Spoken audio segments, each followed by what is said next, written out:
Um, Let us round off today with a super fun review of K-Pop Demon Hunters. Pew, pew, pew, pew, pew, pew.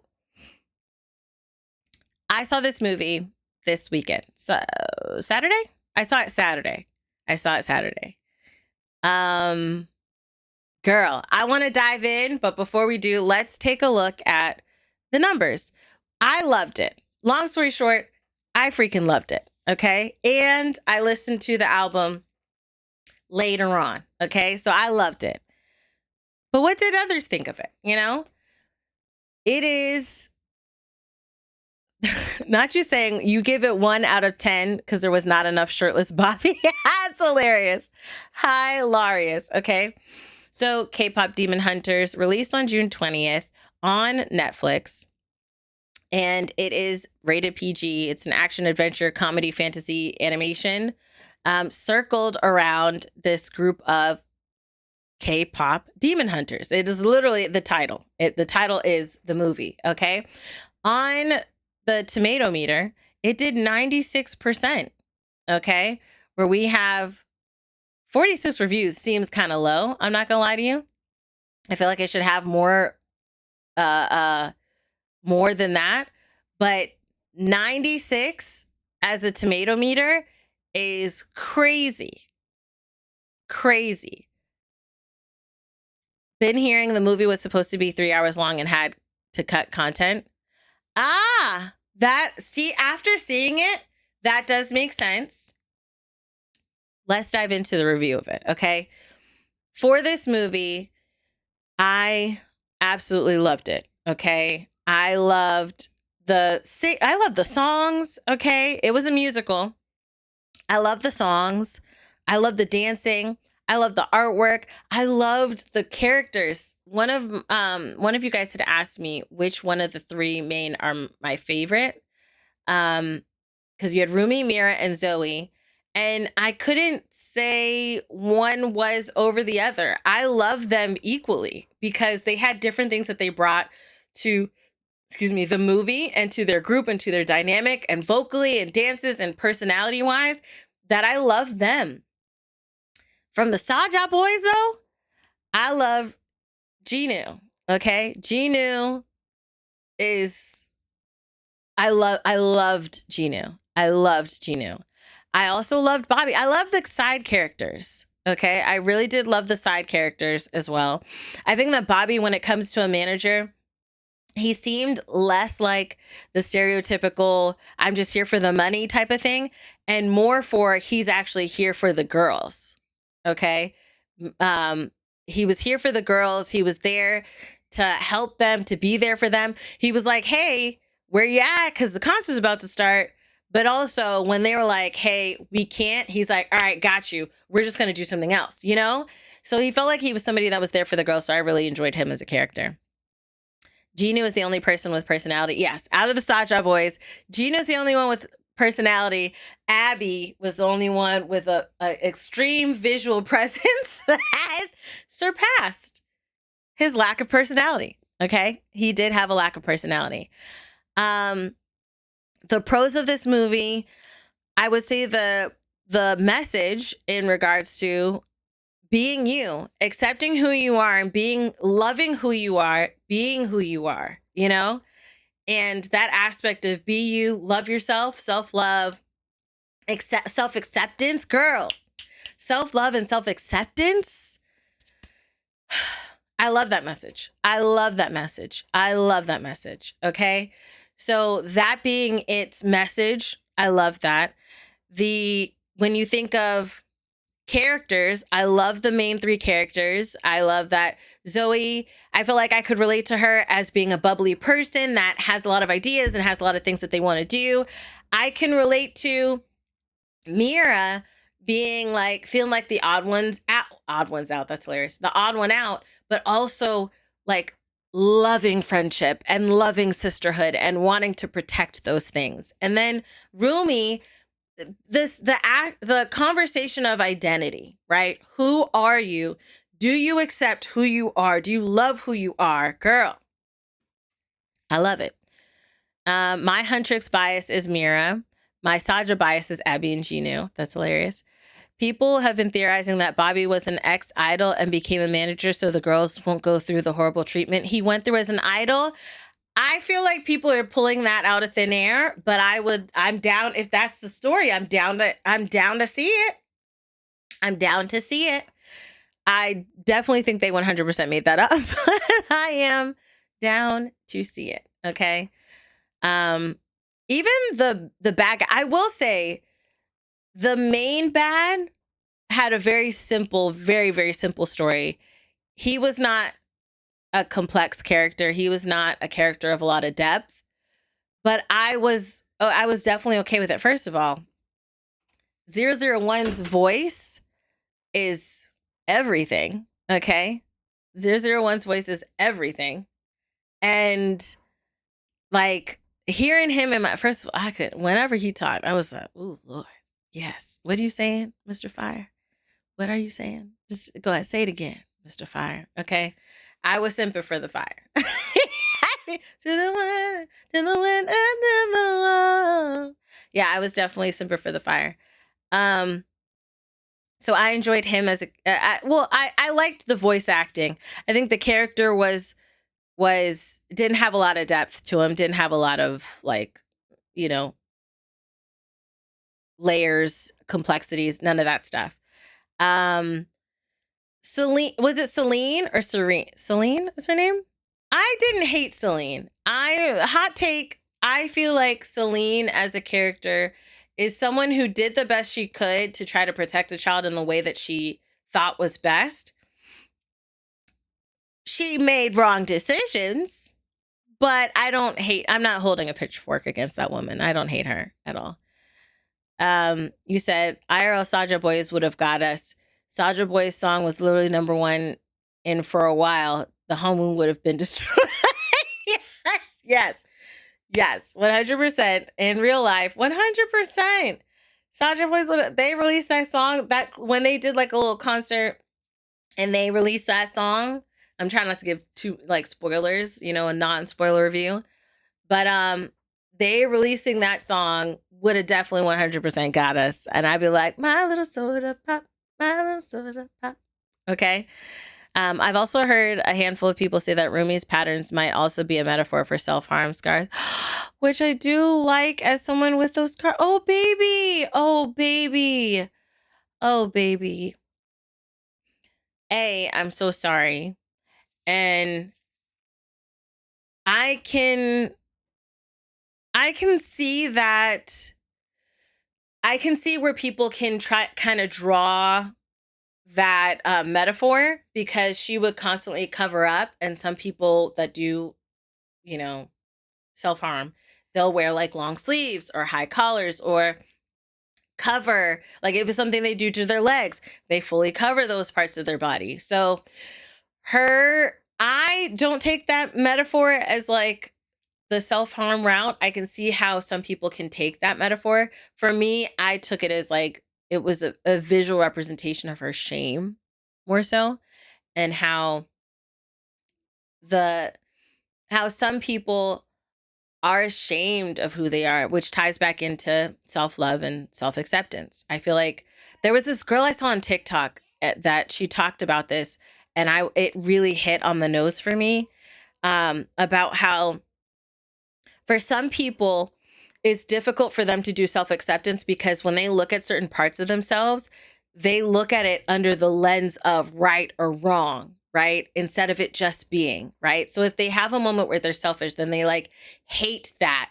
So they either do not process who they are fully because they have shame about certain things and they look at them as it's a good thing or a bad thing versus it just being a thing.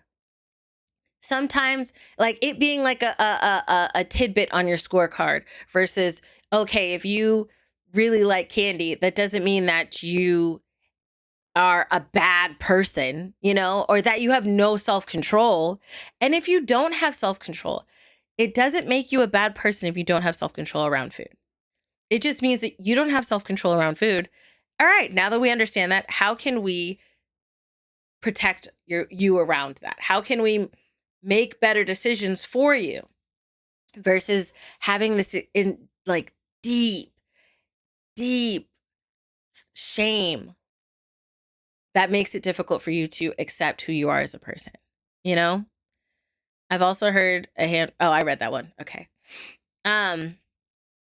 It does, when like going back to the review of the movie, I feel like this movie visually was so much fun. The movie, the first thing I would say is so much fun. So much fun. If you have not seen this movie yet, it is so much fun. The songs are extremely fun. Even the opening sequence, very fun. Okay. And very fun and funny. Okay. Heartwarming. This movie is heartwarming. I also feel like it did enough to tie in my emotions at a certain part, which I won't spoil, but at a certain point tied in my emotions. I did end up crying more than I thought I was going to. Okay. Actually, I didn't expect to cry at all. And then I was boohoo crying. I do feel like a lot of that was hormones, but obviously it hooked me in emotionally, you know? And I think it did a really good job with that. I do feel like there are some unfinished business moments for sure.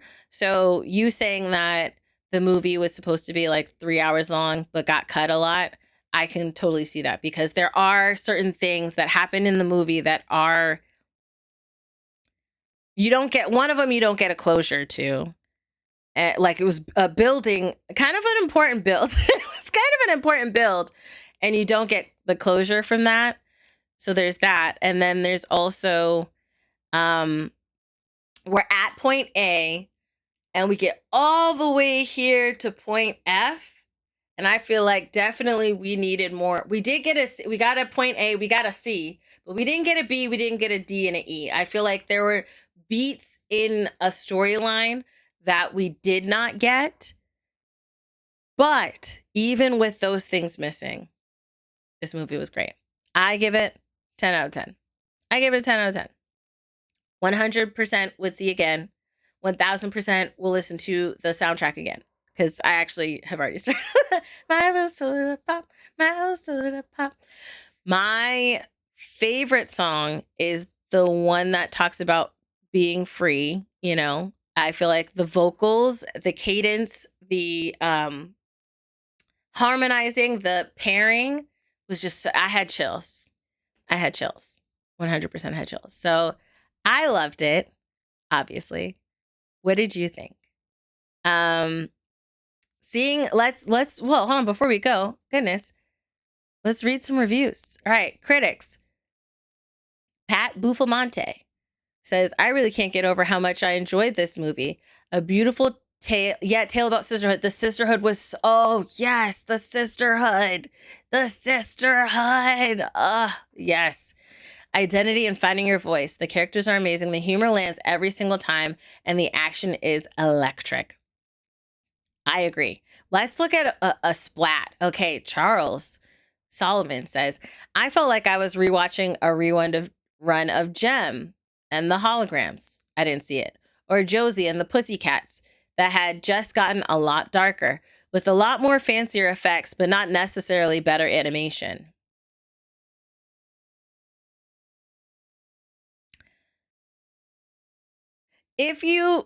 So I guess your quarrels, and I'm not upset about this, your quarrels are that you feel like it looks like something else, but just not as good animation. I wonder. I didn't see Gem and the Holograms. I remember the movie Josie and the Pussycats, but the live action one, but very, very loosely. I actually don't really remember a lot from it, but the concept, I feel like it's very different, if I'm not mistaken. Because I feel like Josie and the Pussycats was more so of like, wasn't it more of like the main person was like somebody was trying to put a divide between the main and the rest. Like the main was getting singled out as the better one and the other two weren't. Let me know. I don't remember, but I obviously don't agree with this. But you know, you're entitled to your own opinion. let's look at audience really quick. Okay. Says it was amazing. The songs, the art style, everything. Of course, this movie had a few cringe moments, but you need to keep in mind that it is a kid's movie. Overall, it is a movie you can watch every day. It won't be boring. Also, not if you watched it for 4 days, every day, one time. I speak from experience. Okay, that's clearly what they did. They watched it for once a day for 4 days in a row, which I don't blame you. Okay. Let's see if there's a 1-star review at all to see how. Is there a way to sort this? Obviously, it was that good that I don't know. I don't know if I'm going to see a 1-star in the bunch. Oh, 1 star, Joe T. Not me being excited to see a 1-star. This is like if How to Train Your Dragon had no soul or plot. Whoa, Joe. Whoa, okay. Did I watch a different movie? The animation? Nothing amazing? Did anyone see The Wild Robot or Soul? Luca? What am I supposed to like about this movie? How is it good? Is it the writing? It's a mid-carriage. I think they maybe were trying to say miscarriage. And the action sequences are dull. I guess it's a musical. Not what I expected. Yikes, Joe. I 100% disagree. I love the animation. I thought the animation style was really good, especially the mouth when you're watching them talk and sing. Their mouth movements, their lip movements, very, very, actually very amazing. As far as liking things from the movie, I liked the characters, the story, the plot, the movement. Holes are there, yes, but I still like them. Action sequences the opening sequence is so fine. Yeah, I disagree. I 100% disagree. Let's hear from the audience. Sarasa says my favorite songs are How It's Done. Ooh, that's a good one. Your Idol, also a good one. Takedown, great. Golden, Golden.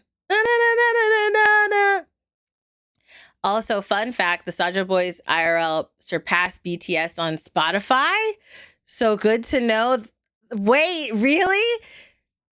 So they surpassed BTS? Yo, wow. ET says, I do like how the fandom are saying Bobby is attractive because people who are usually chubby don't get enough love. Very true. Because they aren't the ideal body type. So seeing people love him warms my heart. Very, very true. Very, very true. Also, the one other thing I forgot to discuss, the conversation of fandoms in this movie, I really enjoyed. I think they did a really, really good job of kind of showing the finickiness of fandoms and how they can kind of be with you 1 second and not with you the next, you know? So I do like some of the conversations that they had in the film. I enjoyed it. I loved it. Okay. It was definitely a 10 out of 10 for me. Let me know what you think. Okay. Down below in the comment section. Did you see it? If you did, what did you think about it? Why am I so aggressive? I think it's because I'm hungry. I'm going to go get me some food. Okay. But hold on. Let me stop the recording.